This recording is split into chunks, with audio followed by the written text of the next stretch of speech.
Welcome to Bike Week Radio Show. Powered by Geico. 15 minutes can save you 15% or more on motorcycle insurance. Bike Week Radio Show with Bobby Wooldridge, Broc Glover, and Paul Carruthers on San Diego's sports leader, the mighty 1090.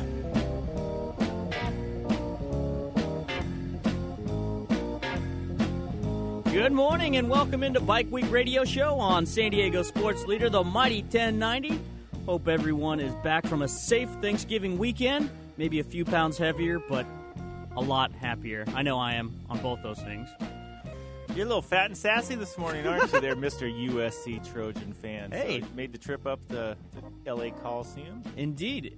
Very nice win. Got to hang out with the family a little bit, and so it was a wonderful Saturday for the Wooldridge family. I heard he was scouting the Notre Dame girls. Well, That rumor has it. I think Scouting the Notre Dame girls. Is that what you were? You on the They other were there. What side of the field were you sitting on? Were you? Oh, actually, you're probably in zone seats. I was barely in the stadium, you know. No, we had our regular Wooldridge family season tickets, and it was delightful. I hadn't been to any games this year because been working hard, but. And how about the Cox family? Did you guys have a little family? Oh, man. A little bird. Made that big old bird, 20-plus pounds, ate at least half of it. 20 personally. plus. It's just three of us. It's just Actually, we had 6 there this year. okay. So. 20-some pound turkey for 3 people. And let me tell you, Yeah. I say this every year, but I'm serious now. It was the best turkey I've ever cooked. Well, next year I'm coming to the Cox. You're household. welcome. Yeah, that sounds pretty darn good to me. I think the Glovers are coming too. Yeah, I think we might have to. Yeah, do I look fat and sassy? No. How about skinny and sassy? They tried to eat a peacock or something like that. Jesus.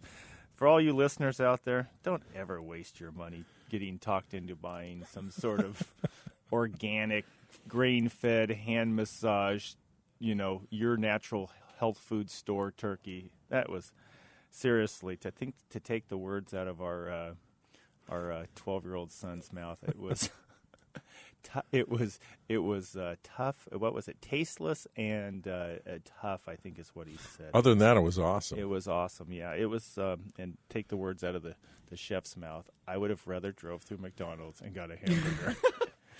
Well, I mean, you guys might not feel my pain, but as a half Japanese, half white young man over here. You had sushi turkey. What What'd you have? We usually... Uncooked turkey. We have white rice as a staple for all family gatherings. There's no problem with that. And it's delicious, and it's a big crowd favorite. It's a palate cleanser, Have a little bite of this, have some white rice, go to the next thing. It's a palate cleanser. It's delicious.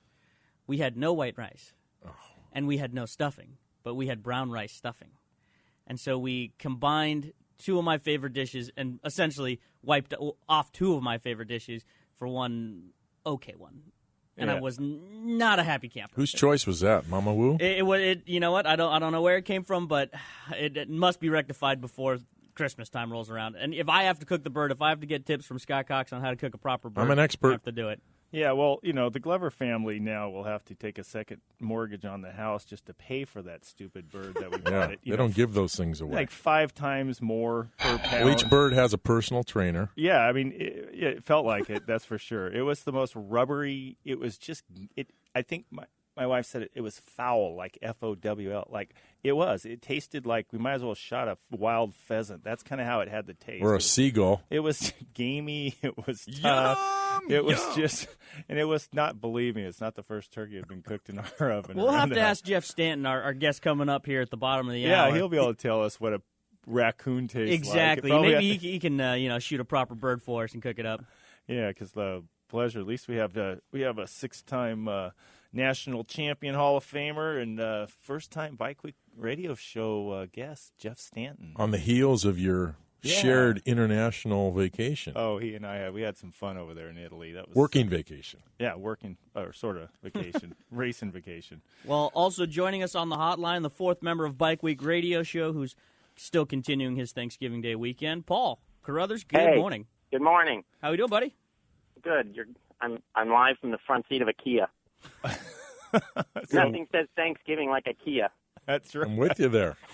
So, you spend a little time with the family down at the Palm Desert down there? Yeah, I'm still here. We're gonna get out of here as soon as I'm done with you guys and start heading home before the before the traffic gets going. We've learned from the past that if you wait anything past like 11, then you could be in for a long one on the 91. So we'll try to get out of here as soon as we can. And this is actually perfect that I'm doing the radio show in the car because the rest of them are cleaning the place.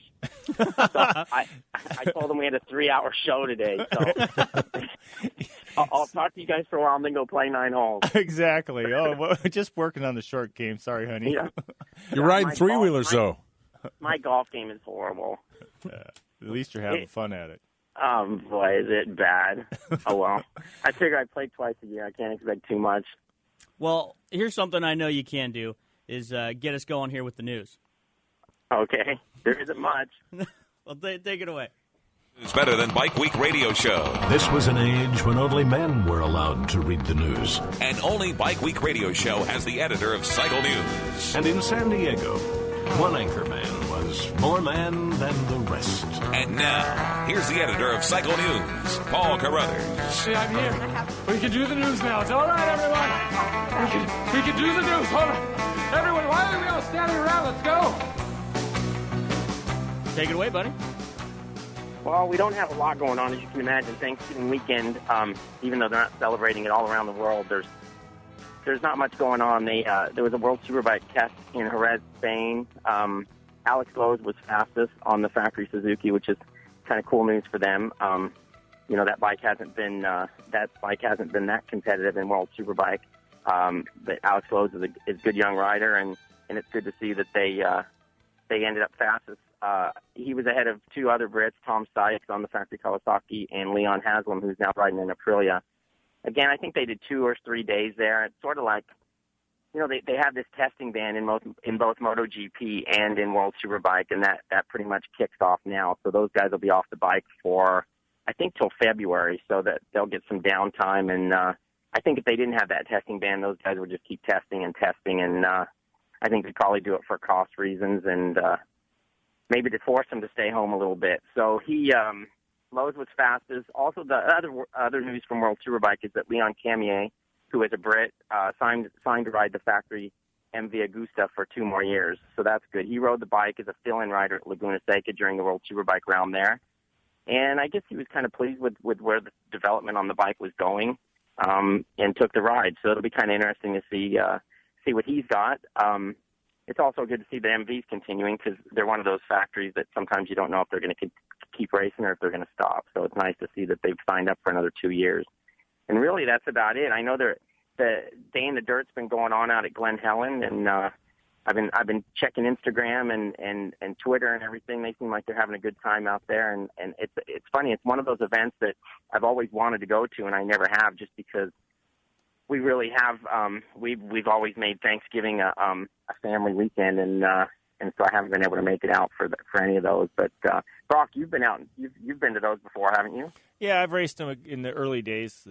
Just to me, it kind of changed, to be honest with you. It went away from, it was just a bunch of stunt guys and guys that worked in the Hollywood industry, primarily in the stunt industry, went out and had fun and kind of got to blow off steam, and that's what it went from. And then all of a sudden, to me, it went into a annual commercialized event that I'm not sure. I mean, there were still a lot of stunt guys involved, but it's a lot of the inside the industry motorcycle people went out for another weekend, and a little bit of a combo. It's a fun, kind of funky race, and has a lot of little neat features on it, and it's a great weekend. But I think the organic form of it in the beginning of it is changed significantly, in my opinion. So it's moved around. It was fun when it was out at LACR. I mean, it's fun wherever it goes. Yeah, Glen Helen, but it's just kind of changed a little bit. Yeah. So and like you too, I have so few weekends that I get to spend with the family. I tend to stay. This one's just kind of earmarked as a week for the family.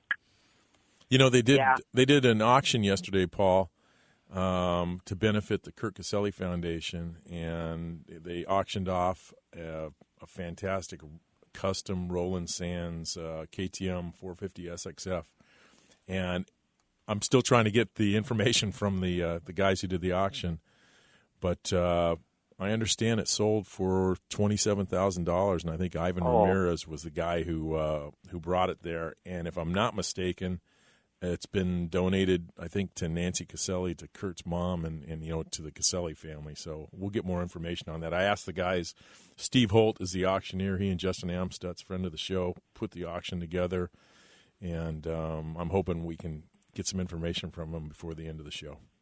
That's awesome. Yeah, they're doing a good job with the Caselli Foundation, and I think they've been able to, it seems like they're doing a couple events here and there, so it's kind of good to see that they've got that rolling in the right direction and get those people some money and keep his memory intact. Because it's, that was a huge loss for everybody, so it's nice to see that they keep rolling with those things, Yes, and if you need a flyer, go ahead to bikeweekradioshow.com, bikeweekradioshow.com for the flyer for the second annual Kurt Caselli Ride Day coming to Glen Helen. It's this upcoming Friday, December 5th. December 5th, Glen Helen, second annual Kurt Caselli Ride Day. And you can register by following through the Bike Week Radio Show website, and a lot of good stuff there.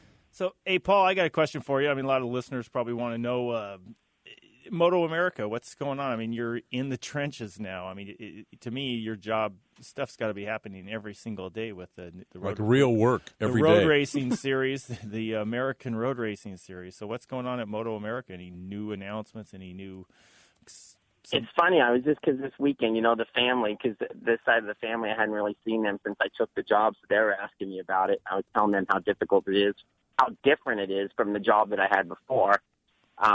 But no, we're crazy busy trying to get things done. I mean, you take a lot of that stuff for granted when you just show up at the races and things kind of happen for you, and you stand around and complain about how bad everybody's doing it. But it's kind of different when you're actually the one that's got to get in there and try to make it work. So we are really starting from scratch, which is it's really a lot of fun, and I'm learning a lot because it's a lot of the stuff that I've never done before.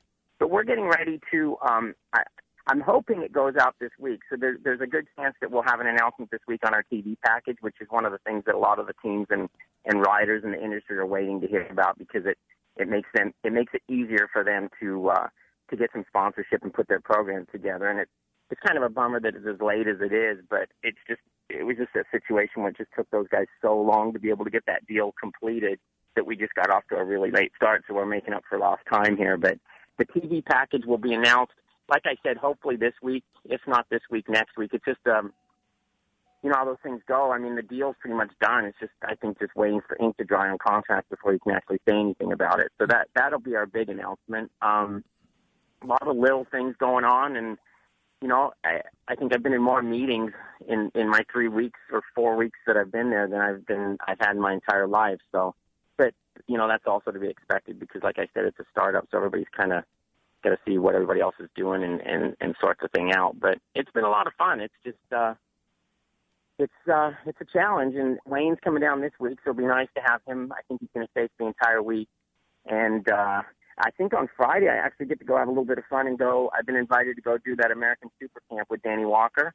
Wow. So on Friday I'll get to go slide around little dirt bikes and stuff. So that'll be kind of fun. Well, it sounds great. So we are going to be able to watch American road racing on television next year, 2015, correct? You're going to be able to watch it on television, and it'll even be something that you can find, like, without, going out up under your roof and, like, pointing the thing at Mars. Okay. That sounds good. It'll actually be able to... it'll be with a channel that has, like, letters in its name. Wow. And the numbers will be, like, less than 2,000. Oh, perfect. Well, that is exciting. It'll be good. I think everybody will be reasonably happy with it. I mean, people always want more, but once you get in here, you find out how much things cost too. So we're doing the best we can. But no, it's going to be a nice little package. Everyone should be pleased, and it'll be nice to have the series back on television again. And it's important. I mean, it's like I said earlier in this conversation. It's it's how people sell their programs to sponsors, and TV's it's still the king. Absolutely. Well, sounds like... I heard... I thought in late... My phone was on airplane mode. Now I'm wondering why I haven't gotten any calls this weekend. I thought maybe everyone quit liking me, but... Well, it's both. Conveniently on airplane mode. Yeah, I've used that before. Magically get on airplane mode. I don't understand. I didn't even know I had airplane mode. But... Brock's been complaining about his iPhone, too. It's a conspiracy. My phone, literally, I mean, it tried to FaceTime Jeff Stanton, our next guest. It's like, okay, because I had Jeff's, I had Jeff, his contact information, passing it over to Bobby and the producers here at the Bike Week Radio Show. So that makes sense. And then I'm sitting down and I glance down again. And my phone's trying to FaceTime my boss, and I'm like, okay, he's not even. I have it open to Jeff Stanton's contact. How in the world does somebody's last name begin with a B? And it didn't even make any sense at all. And Bobby started telling me about when his phone used to call people in the middle of the night when it was sitting on the desk, 20 feet away from him. So, about time for a new one. Bobby keeps FaceTiming Kitty. Exactly. Well, I understand. Nonstop. Well, hey, the Rustbound, famous Kitty from Rustbound. I can understand that one, though. And so what? We'll go for it. Stanton coming on.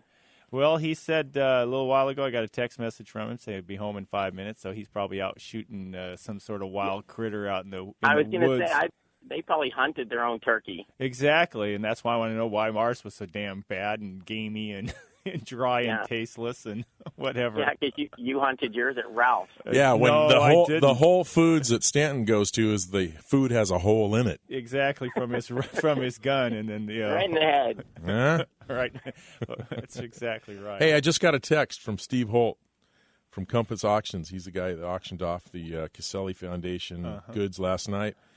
The bike brought $27,000. It was purchased by Ivan Ramirez, who, as we know, is Kurt Caselli's great best pal and riding partner, his teammate. And then Scott Dickinson, and I think he's a Canadian artist. I met him a few years back working with Troy Lee on some of his racing events. He does this cool thing. He does performance art, but he does painting. So he comes to these events. He does a painting of the event while the event's going on. And the Scott Dickinson painting that was done on site at Glen Helen for Day in the Dirt yesterday brought $11,000 last night. That's one of a kind. That's awesome. Yeah, and then the buyer donated the painting to Nancy Caselli, to Kurt's mom. So fantastic! Really nice result from that. Thanks to Steve Holt and Justin Amstutz and the good guys at Compass Auctions. And also another shout-out, last bit of news here, to our good friends Keith Huff over at Las Vegas That's B2B. Right. They just wrapped up their LA B2V finished yesterday. After 2 days, they had 500 guys already signed up. B2V, that means Barstow to Vegas? Yeah, Los Angeles, Barstow to Vegas. So I believe they start like in Palmdale, and then they ride to Barstow on Friday, and then on Saturday they get up and they ride. It's between 400 and 500 miles, depending on the route. And you've done that. I mean, years ago it started in Barstow, and you raced through. It was a full-blown race. It was a full-blown desert race, and you could see it on Any Sundays, original On Any Sunday. I mean, it was a big deal, and it was a 100% race, start to finish, through the desert. Yeah. And so then as environmental issues started popping up, they started closing the route, and then it went away for a while. And if I'm not mistaken, was it the Phantom Duck of the Desert? Phantom Duck of the Desert. He helped bring it back, and but it turned into a dual sport ride. And you've ridden this, Scott. Rode it last year with Vinnie Manzak. Yeah, so you've ridden this, and so how much of it, if you said the whole thing's 300 or 400 miles, you said? It's a good solid. You do the whole thing. I want to say, with the routes they put together, it's 400 to 500 miles. I think it's 450 miles. Because, I mean, from San Diego to Las Vegas is only 333 miles. So imagine riding that primarily off-road. Yeah, so you guys definitely do not go in a straight line, and so you must spend a lot of time in the dirt. And they do a good job. You know, Keith Huff, who was a guest recently on the show to talk about LA B2V, his crew, I mean, they work year-round on it, and they pick unique routes every year. You know, they conform to the BLM and, you know, the environmental standards and things. They're completely above board, but they pick these amazing routes. I mean, I've ridden the areas that I rode last year in LA B2V. I've ridden them in different rides over the years, but the way they combined it and the variety of terrain and the challenges, it's unprecedented. And it's amazing how he's able to pull this off year after year and keep it fresh. And they had 600 guys start on Friday. So they had 600 guys actually leave Barstow yesterday morning, and most of them, I'm going to say, knocking on wood, made it to Las Vegas. You do one way or the other. Well, because right now, I mean, Southern California, we've been having some nice warm weather, but this is the riding season for us. This is kind of this is our coming out weekend. It is. This is really when the full desert season. Bobby, not that kind of coming out. It's coming out on your motorcycle. Yeah, you go right back in. Close the closet door. Okay, go back in. Okay, good boy. So the. This is when we all start heading to the desert. The big Thanksgiving weekend is when people start heading down. Southern California's deserts start getting active with the off-road bikes and vehicles. So, it's nice that the Barstow Vegas is kind of the kickoff. It really is. And it really is. It's really cool that it's still going on. And he's got people coming from all over the world. I mean, Keith had representatives from most of the U.S. states and people that have come from Europe, from Asia to ride this event. And an interesting fact that Keith shared with me a year ago last night in Las Vegas was the fact that 2/3 of the riders, so 2/3 of 600, so 400 guys each year, are new riders. That's incredible. It's an amazing turnover that he gets that much new blood, and he sells the thing out. So he legally can pre-register 500 riders, which he does, no problem.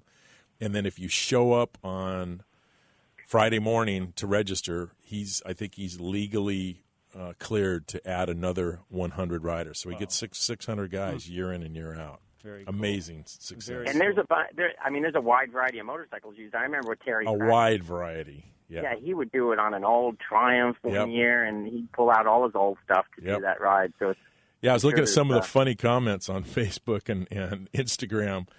But they showed guys, I mean, last year, good contrast. My own little riding pair. I'm riding a late model 990 KTM Adventure, and Vinny Manzak was riding a 1979 XR 500 that he bought for $500 the week before the event. And nobody had more fun on that ride than Vinny Manzak, and it made it the entire way. Just the old beater and just it whatever. Was $500. And if it's a Honda, it's going to make it. It's going to keep running. But you saw the full tilt, fully boated GS 1200 BMWs with all the gear on them. I saw a picture of a guy at the starting line yesterday. I'm thinking, this thing's got to weigh 1,100 pounds. And somebody had made a comment to that photo last night going, oh, yeah, remember we passed that guy. He was totally buried in, like, the first sand wash up to the foot pegs. Guy's thinking, what am I? He even had 2 spare tires on it. Oh, my God. So, all right. Well, we got a great guest coming up. We got Jeff Stanton. He's back in Michigan right now. But Jeff Stanton, an early teammate of mine and 6-time national motocross and supercross champion, Hall of Famer. Motocross a Nation team member. I mean, he's done a lot in motocross and supercross. And Broc Glover's travel buddy. He is my Italian travel buddy, and we had a blast over there last week, and it was fun because haven't had a chance to spend that much time around Jeff. I do see him at the races because he still works with a few riders. Recently, he just parted ways with Justin Barsha, but he had been working with Justin, and he also was a rider coach at Team Honda, which I worked with at my Dunlop job. Was the Team Honda team. So, I've spent some time like that, but this is the first time we've got to just be together, and I'm laughing already just thinking some of the funny dinners we had, those special 4-hour. Was there any wine with those dinners? No, but Jeff's not a wine drinker per se, but we anytime you sit down for dinner about 4 or 5 times for 3 and 4 hours at a shot, there's always funny stuff that happens. So we'll get him on real soon, huh? Yeah, we're going to give him a call right now, but right now. Here is one of those helpful riding hints from our good friends at Russ Brown Motorcycle Attorneys. Russ Brown Motorcycle Attorneys have been representing riders for decades. And here's Chuck Coro from Russ Brown Motorcycle Attorneys to provide you with a helpful riding hint. Emergency lanes on the highway, sometimes called breakdown lanes, are for emergencies only. They are not to switch drivers or to take a phone call. Stopping in an emergency lane is not only dangerous because you may be hit from behind, but is also illegal. This helpful hint has been brought to you by Russ Brown Motorcycle Attorneys at 1-800-4BIKERS or online at russbrown.com. For 46 years, Costa Mesa Speedway has been the most exciting, colorful, and unpredictable live-action show ever. From the comfort of grandstand seating, your friends and family will witness top professional speedway motorcycle racing, insane two-man sidecar teams, Harley hardcores, freestyle motocross, and much more. Check out their entire schedule at CostaMesaSpeedway.net. Costa Mesa Speedway on the Orange County Fairgrounds Saturday nights. Don't miss it. CostaMesaSpeedway.net. Hey guys, this is James from Toyota of Escondido. For the heavy-duty truck that you need for work or play, shop right here at Toyota of Escondido. Come down and check out the new 2013 Toyota Tacoma or the 2013 Toyota Tundra. We've got the perfect vehicle to fit your active lifestyle with most vehicles at 0% on approved credit. Stop by, give us a call, or visit us online at the only place for big-time trucks, ToyotaEscondido.com. Toyota of Escondido. Freeway close where Highway 78 meets Broadway, just east of the 15. Here's an idea. Bear with me. You could save quite a bit of money just by switching your motorcycle insurance to Geico. Piles of it, in fact. But there may not be a lot of room on your bike for all that extra cash. So I had somewhat of an idea. You could get one of those nifty little sidecars, pile it up with all that money you just saved, and merrily drive on your way. It's just a thought. Just off the top of my head. Call Geico today for a free motorcycle rate quote. Geico, saving people money on more than just car insurance. Russ Brown Motorcycle Attorneys are the real deal. Russ Brown Motorcycle Attorneys. Their entire practice is dedicated to representing motorcyclists. As riders themselves, they understand why you ride, the issues you face, and the motorcycle culture. For over 30 years, Russ Brown and his partner Chuck Coro have been helping injured motorcyclists and their families get the care and compensation they deserve. Russ Brown Motorcycle Attorneys also created BAM. BAM! A nationwide buddy system of over 2 million riders helping riders in the event of a roadside emergency. BAM offers free legal advice, and thanks to Russ Brown, they have staff on hand to take your call 24/7, 365 days a year. Imagine a real person answering the phone 24/7. Just call 1-800-4BIKERS for more information and to get your BAM card today. If you go down, call Russ Brown, 1-800-4BIKERS, and online at russbrown.com. This is Bike Week Radio Show with Bobby Wooldridge, Broc Glover, and Paul Carruthers on San Diego's sports leader, the mighty 1090. Welcome back, Bike Week Radio Show, San Diego sports leader, mighty 1090.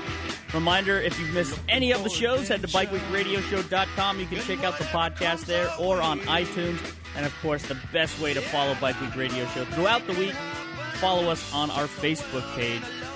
And 'tis the season for giving. I wouldn't be surprised if some giveaways start popping up here during the holiday season. We're in a giving mood. Show. Yeah, we're good that way. So it might be a good time to start following us on Facebook. I would say Just so. throwing it out there. That'd be my suggestion today.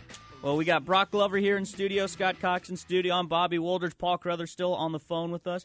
But let's welcome in one more guy on the hotline here, Jeff Stanton, 6-time AMA Motocross and Supercross champion, inducted to the AMA Hall of Fame in 2000, and, of course, a wonderful follow on Twitter at Jeff_Stanton. Jeff, good morning. Good morning.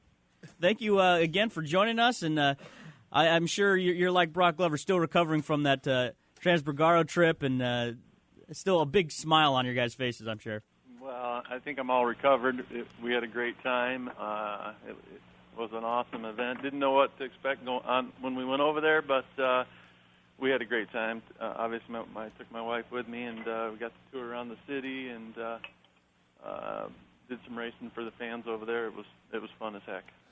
So, Jeff, what were you fill us in on a I mean, everybody knows Jeff Stanton's career. Most people know Jeff Stanton's career, and we can get into that a little bit more in detail. But what do you on a daily basis? What do you do on a daily basis? You live in Michigan, in kind of a rural area, right? I mean, how many acres do you live on? Yeah, I was born and raised on a farm back in Michigan, and so as a family, we've got 2,000 or 3,000 acres back here, and so 2,000 or 3,000, just give or take 1,000, just round it off. Yeah, and so, gosh, today I was up with my daughter. My daughter's home from college for the weekend, so I was up and took her to breakfast, and I raised white-tailed deer, so we had to handle some deer this morning, put some tags in some ears. I got shipping some out tomorrow that have sold. So. Do you whistle for them and they come up to you? Do you have that kind of relationship? No. You got to run them through a chute and handle them and move them from one pen to another. So this morning we was up and did that, and then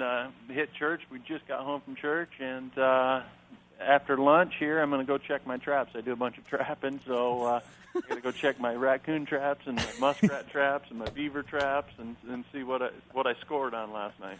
Very good, very good.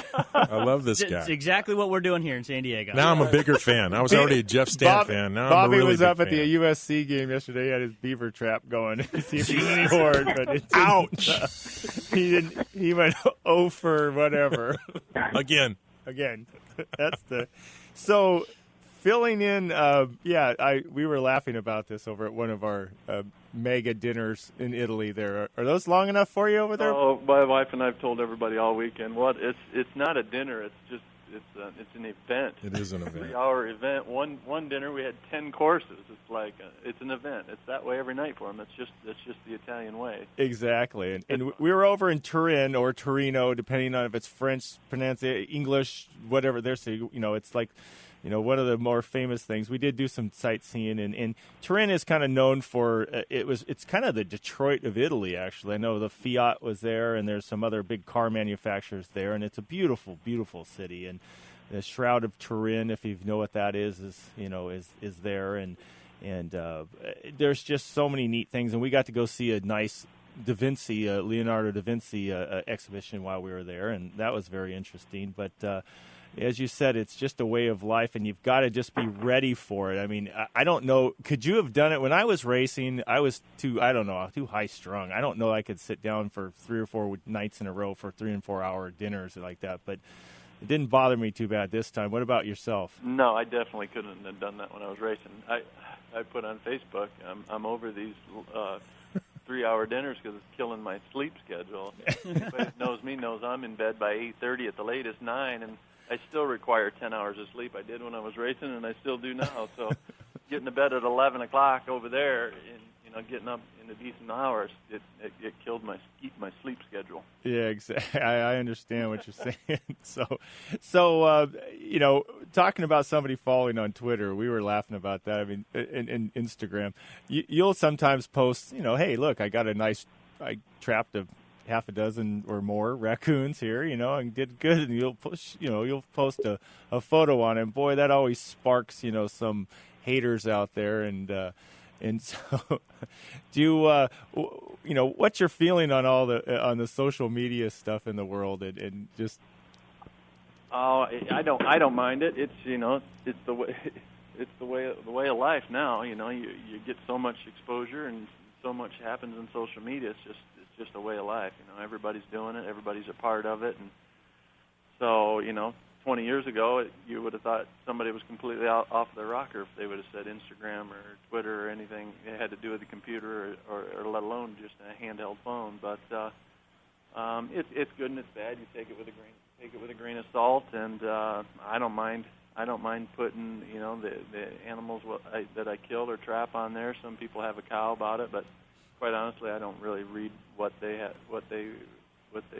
If they don't like it, don't follow you, right? Yeah, hell yes! It's what it is. Everybody does something different, and people think trapping raccoons is probably the worst thing in the world. But the fact is, if somebody didn't trap them or thin them out, there would be so many of them. It would, they would end up going extinct because they would disease themselves. And so, I trap 300 or 400 a year just on the property that we have, and the same property year after year, you trap that many more year after year. It's amazing that they replenish themselves, and life goes on, and China buys the furs. I make $15 to $30 per pelt off of each raccoon, and so, hey, there's a demand for it. You supply it. It is what it is, Exactly. People think you kill something is the worst thing in the world. Well, like somebody said on Instagram, hey, remember that when you go through McDonald's and you order a chicken sandwich or a hamburger. Exactly. Something's getting killed in that process. Exactly. Whether it be a coon, a cow, a chicken, a duck, or whatever, Exactly. So Jeff, do you use that super feed? I sat on a plane with Ray Scott a few years ago, and I knew him from the bass fishing days way back when, and he told me what he was spending his time doing these days. he was making special feed that made. He said it makes big horny deer. Do you use any special feed to for your deer? I wouldn't consider it a special feed. It's just an 18% protein pellet that that most everybody that has deer. Some people have a special formula that they think produces more calcium, which is bone, which is horn. But I use an 18% protein pellet and alfalfa, and that's what I feed my herd. So I've got a herd about 60 deer. See, this is why we log into Bike Week Radio Show to listen to Jeff Stanton, Hall of Fame Game motocrosser, management, and listen to how you make the horns of your deer grow bigger. It's important. Anyway, I sell $5 to $6 a year. I sell them to hunt clubs. Unfortunately, they get shot. I sell 10, 15 breeder does a year. Other breeders buy high-quality does. It's all about the genetics. To produce huge antlers, you got to have great genetics, and you got to have great genetics on the male and the female, and it's a system. Hey, so Jeff, I saw you ride over there in Italy. You're still riding a lot, aren't? I mean, you still throw your leg. You still throw your leg over a motorcycle with regularity. I mean, how often do you ride during the week when it's not snow on the ground? I ride a couple of days a week. My son still rides. My son rides. He's 15. He rides, and all his buddies. And so it's always an epic event. I at my shop, there must be 10 motorcycles in there. Mine and my son's, and all of my son's buddies. They all keep them at my place, and we're able to have property to go ride, and a couple of tracks on the property. So, yeah. So I ride quite a bit. I enjoy riding, and you know what? I ride as much in the wintertime as I do the summertime. That's crazy. Snow ride. Do you have just studded tires? Yeah, we got 450s all studded up with front and rear tires, and we love riding on the ice. Riding on the ice is a blast. So yeah, so I still enjoy it. I still ride. Obviously, you can tell you keep in tune with it. You don't lose it much, and so I enjoy it. Yeah. I'm glad you say you keep in tune. I'm still recovering physically from that trip. He hasn't stopped complaining since he got off the plane. My shoulders are still bothering me. That's why I don't ride so much anymore. My shoulders are taking a beating. But so not only, you're still involved in the motocross world. You worked last year pretty exclusively with Justin Barcia. So you guys have stopped that relationship. And while we were over there, actually, we did see, I know you were in constant contact with the Barcia family. Justin took a horrendous shot to the head unfortunately from Eli Tomac, who didn't see him and landed on him over at the Genoa Supercross. Right. And we were just with him the night before, too, doing a photo shoot. And that was a horrible crash. I'm glad to hear that he's better. But do you have plans of working with another rider in 2015 season? No, not at all. Yeah. I've been working with Justin for the last 2.5 years, and we established a great relationship, and still have a great relationship. And the bottom line is he just needed more from me than I was really wanting to give. The deal I had with him is I was at his place throughout the week. Every other week, I'd go down and train with him throughout the week, and then I would come home, be with my family, and be home for 10, 15 days, and that was the kind of schedule he had. But he was looking for somebody to go to the races every weekend with him and still work with him on training and riding throughout the week, and it's just not what I'm wanting to do. I got a life back here, a family back here, a couple of businesses going back here, and I couldn't be gone all weekend and be gone throughout the week and take that much time. And so, between him and myself, we, kind of looked at who was available and who was out there. And, Johnny O kind of fit that schedule and something that Johnny O wanted to do. So they're going to try to make a go of it. Yeah, it's fine because I was actually in England with Johnny O'Mara when Johnny was kind of at that point going, I'm going to be working with Justin Barcia next year, and then I go to Italy, and all of a sudden I'm with you, and you're just winding down. It's some reason my paths are crossing a lot with the Justin Barcia training program, but I know you're a busy guy. You actually for a retired guy, you have a lot of stuff going on. I know I was telling him, hey, I just did some antlers for a chandelier, like a light in my office, and he's like, I could have got you those. I could have got you those antlers for wholesale, 20 cents on the dollar there. So I appreciate it. Next time I know, I told him there's a whole business of people. The darn antlers are used for dog bones and chewing. So Jeff's got a new career started with supplying antlers for chewing, I think. So tell us, I mean, Jeff, you retired in what year was that you retired? I retired in 95. 1995, and Yep. after winning all those championships, so do you feel like your retirement came on your terms? I mean, you really didn't race professionally nearly as long as some people might have thought. You know, this is how I explain it anymore. Back then, we did 30-plus races in the States, and then we did 20 to 25 races in Europe. At that time, racing in Europe was huge, and the show-up money was absolutely through the roof. So I would go to Europe and race 20 races a year and make more money than I made by winning championships and salary here in the States. And so by doing that, there was 3 years in a row that I did over 50 races a year. Wow. And by doing that, it shortened my lifespan 100%, my racing career 100%. But, like my dad says, you make the hay when the sun shines, and that's just the harsh truth. Yeah, If I didn't go to Europe and do those extra 20 races, I wouldn't have what I have today. And maybe I could have got a few more years out of racing in the States. But, the demand was there, and they were willing to pay, so you go and you take it. Yeah, now you hear about these $1 million bonuses for winning championships and things, and it's true. I mean, the manufacturers might buy a $300,000 or $400,000 insurance policy sure. against a $1 million bonus. Yep. When we were racing, even you were just kind of the era and a half or so. I say almost 2 eras. I mean, there was kind of myself, and then when my career ended, like kind of the Rick Johnson dominated for a while. That Jeff Ward, and then you came along, and you were sort of that era just on the tail end of the Rick Johnson era. And obviously, you trained a lot with Rick when you were both on Team Honda. But during our time, a $100,000 bonus was kind of the norm, towards that part of our career. And the show-up money for the top riders, a Supercross AMA Supercross champion like Jeff Stanton, European show-up money. Yeah, the European show-up money going over and racing some of these Supercross races, was $100,000. 75 to 100 in these range. So you were making for one race, basically a 2 or 3 day indoor race over in Europe, what you could make for winning a championship over here as your bonus. And I don't think people realize that, you could go over there and make. I mean, I don't know what Jeff was making exactly, but he was making a lot of money racing these 20, 25 races in Europe. And so, and that's like I say, you had to do it, and the show-up money was great, and so it made for a long 3 years. It shortened my career definitely here, but I can't complain. I was able to win championships races and go over and see a lot of great country in Europe, just like we just did, and we make a lot of good friends in Europe. So I got no complaints whatsoever. It was a great career, a lot of fun, a lot of travel, but it's part of it. And Jeff, I mean, you're one of the riders. Honestly, you've done well for yourself. I mean, it's not only after your racing, you saved your money. You're wise with your money, and you're not having to figure out where your next hamburger is coming from. And I commend you for it, no doubt about it. And then at the end of the career, tell us about.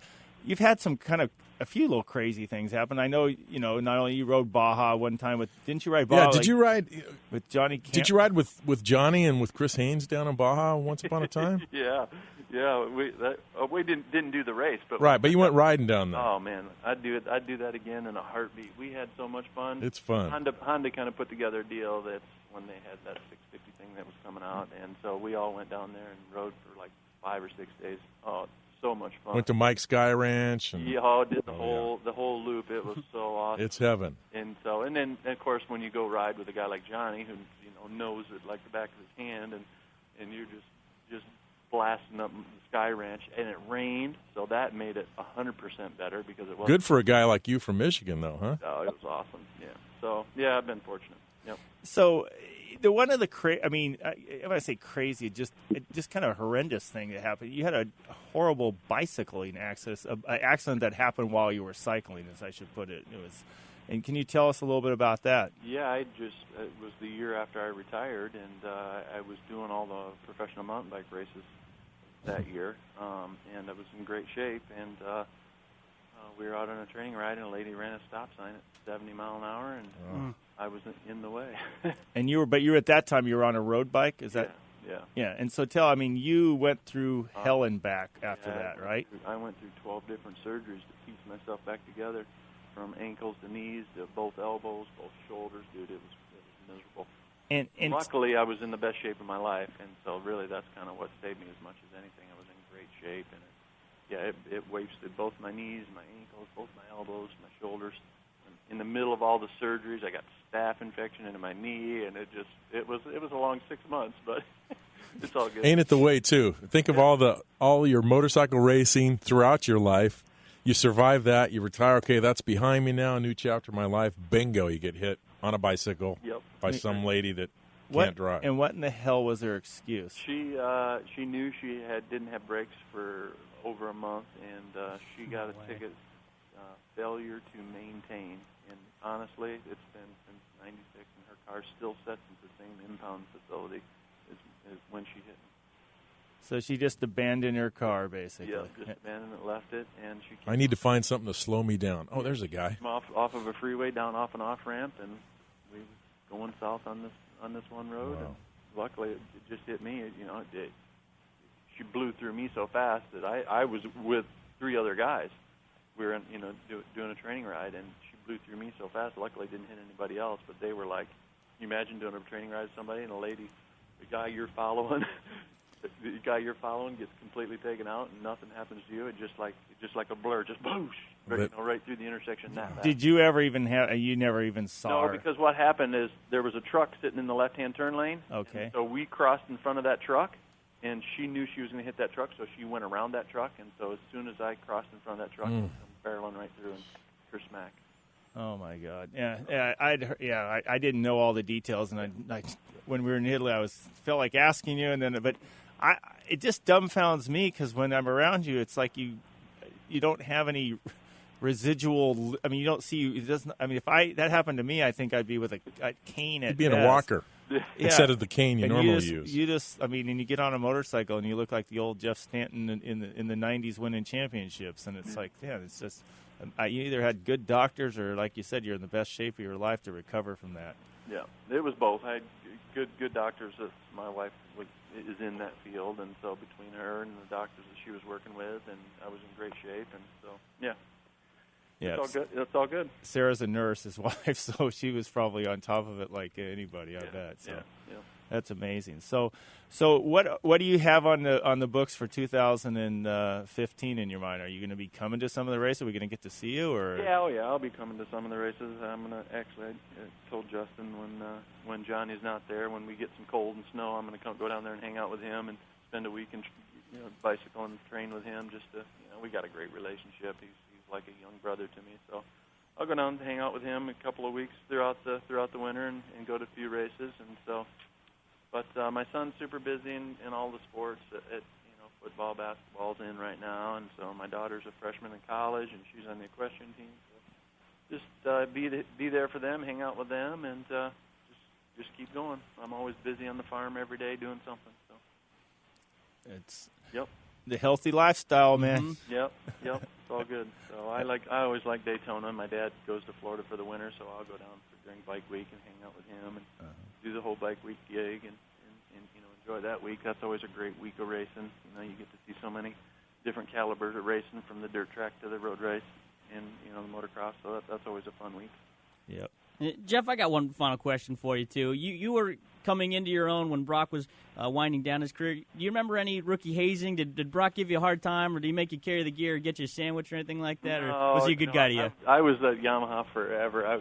My whole career, amateur-wise, I was at Yamaha. So obviously, as a little boy, I always looked up to Broc. He was, the guy. He was the guy, and so I was always young and intimidated by his status when I was at Yamaha. It's like we are in the studio here. Yeah, exactly. Every Sunday. Hey, keep it that way because we, just Bobby. We want Bobby to stay in that position here.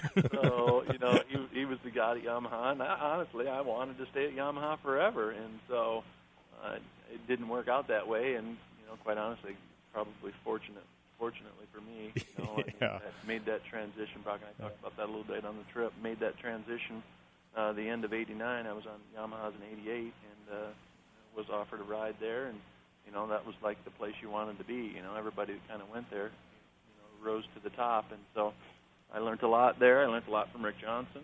And so, yeah, it was a good switch, and fortunately worked out for me. Yeah, tell us about. I mean, there's talking about a Rick Johnson story.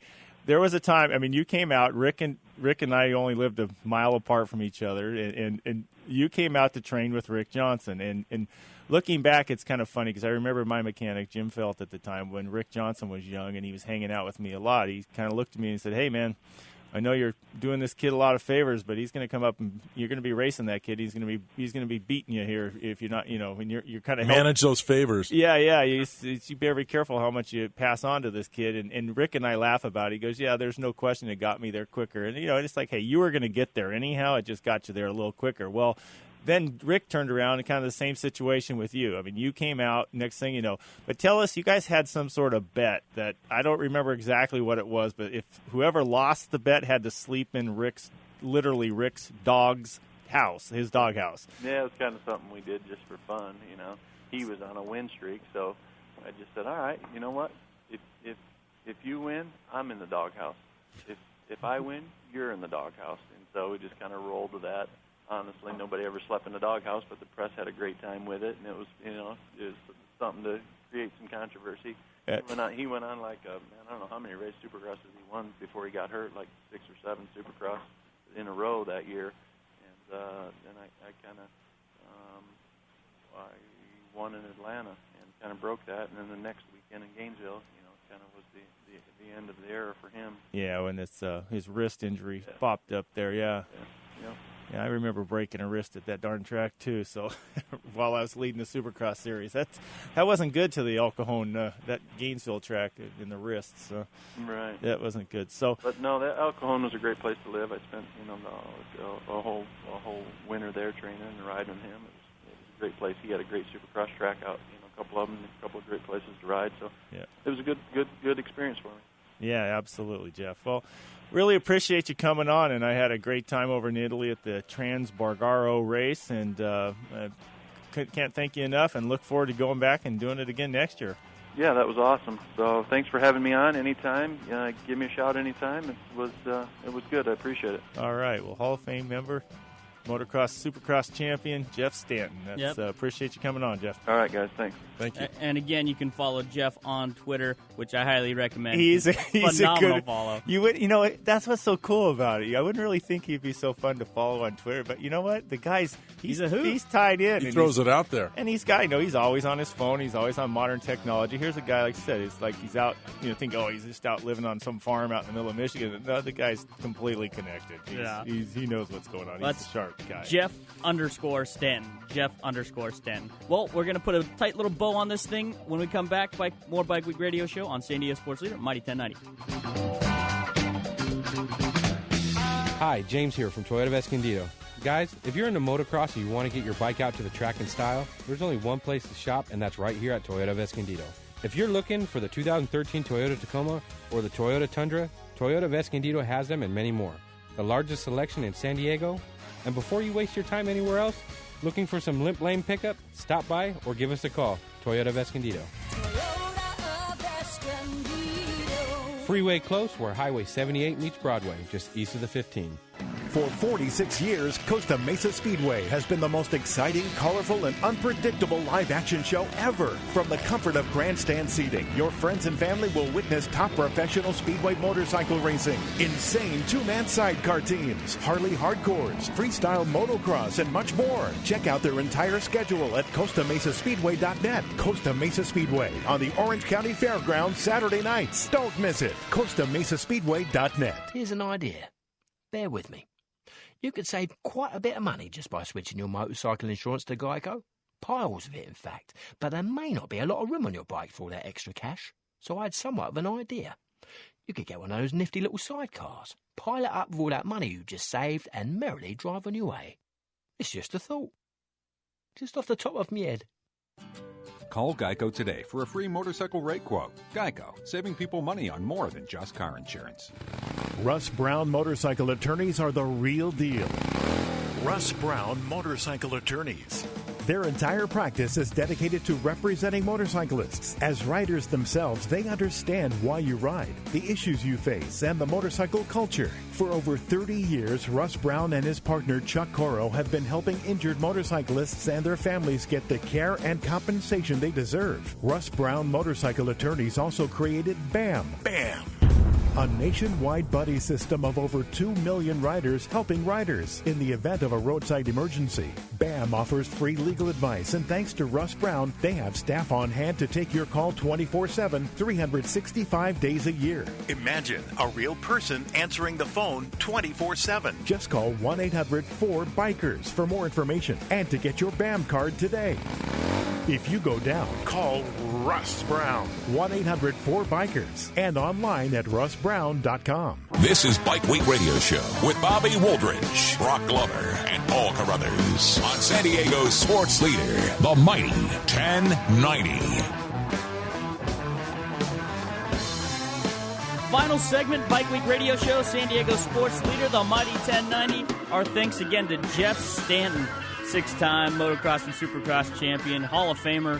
You can follow him on Twitter, Jeff_Stanton. What a good guy. We were just talking about him here on the break, and what a hoot, man. He's got to come back again. Yeah, he's a lot of fun, and if there's, I mean, when you're talking about having your feet on the ground, I think his are about a couple of inches under. I mean, he's so planted on the ground. He's salt of the earth, as they say, right? He's a good guy, and we were cracking up because we'd be in one of these 3 or 4 hour dinners, and the opposite of that in our racing world is probably our friend Chuck's son. And Chuck's like, I don't even want to make a hotel reservation or any of that kind of stuff because I never even want, I always want it to be every day to be an adventure. I don't know where my head's going to, where the pillow's going to be that my head's at. I'm going to let the winds blow me where they will. Yes, exactly. The whimsical approach. And Stanton's looking at me like, is he serious, dude? I mean, I definitely want to know where I'm going to be. Boy, there'd be a great reality show. And so that's Chuck exactly. and Jeff. Then it was the odd couple. And it was like, they were going, how about Broc and Chuck being roommate? Everybody looked at, no, how about Stanton and Chuck? We've got to put that together. Yeah. Bobby, get to work on that, would you? The reality show, the motocross reality show. That would transcend any existing motorcycle programming, except for Bike Week Radio Show. Exactly. The odd couple of motocross, no question about it. So we had fun over there, and totally great time. Well, that's going to do it for Bike Week Radio Show. If you missed that interview, must listen. Head to bikeweekradioshow.com. Check out the archive, or bikeweekradioshow.com, and also on iTunes. Paul Carruthers, great work out of you, my friend. Don't waste your life in traffic too much. Get home safe. No, I think I hear the vacuum quit, so I can probably go in now. Yeah, it's safe. Almost ready for brunch. Hey, quick shout out to my man, little Dane Glover, birthday boy this week. Yes, our little one. I can't. And food critic. Well, and food critic. Dry and tasteless was his words. But yesterday he told me he gave you a score. It was like, I'll give it a 7, but then he tells you, really, it's a 5. Dane and Mama have a very special relationship, and she says, so, Dane, what would you rate it? And Dane, he knows how to be so politically correct. He goes, well, maybe a 7. And then as soon as Mama said, I would have rather drove through McDonald's and ate a hamburger than this. And if this was what meat tastes like, I'm turning vegetarian. And he goes, okay, it was a 5. It was dry and tasteless. And other than that, it was great. But he's a teenager, for God's sakes. Yeah. He's going to be a teenager. How'd that happen? How did that happen? Jeez. He's going to be happy birthday, my son Dane. He's turning 13, and we're going to head back to Chicago because my mother-in-law, shout out to her, she's turning 90 on the 4th of December. We're going to go back to Chicago and have a little visit with her. 90 years old. The next day, Dane will be 13, so have a little Glover family Heck yeah. weekend. Well, Bobby and I are going to drink to that. Yeah, safe travels. Also, 'tis the season to be thankful, and we're always thankful for our behind-the-scenes staff who doesn't get enough credit on air here, but Phil Kottner, Gene Turner, Pat Osborne, Adam Clark running the board. Great work out of you guys. Thank you guys again for all the help you guys do for us, and we'll be out of here. And right now, we're back next week. Thankful for our listeners. Thankful for our listeners as well. That's Make right. the show possible. And our sponsors. Russ Brown Motorcycle Attorneys. Yep. Good Geico. Geico. Awesome people. Got it. All right, that's it. We're out of here. See you next week right here on San Diego Sports Leader, Mighty 1090. You've been listening to Bike Week Radio Show. Powered by Geico. 15 minutes can save you 15% or more on motorcycle insurance. Join us next week for more Bike Week Radio Show on San Diego's sports leader, the mighty 1090.